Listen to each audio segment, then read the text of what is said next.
in this video, I'm going to show you how to download and install the Google Meet application in your laptop or PC that you're using. So first of all, you just need to open your Google Chrome browser or any browser that you have. Then you just need to search for Google Meet in the Google here. Then go to the googlemeet.google.com. And after that, if you go to the right corner in Google Chrome browser, you'll find the option of install Google Meet. But if you don't find that option here, you can also go to the three-dot menu in the right corner.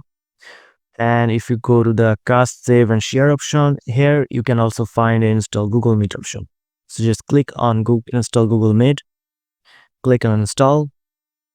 It will install PC, as you can see. So if I just minimize that, now you can see my Google Meet is now on my desktop. Now I can just click here and go directly into the Google Meet application.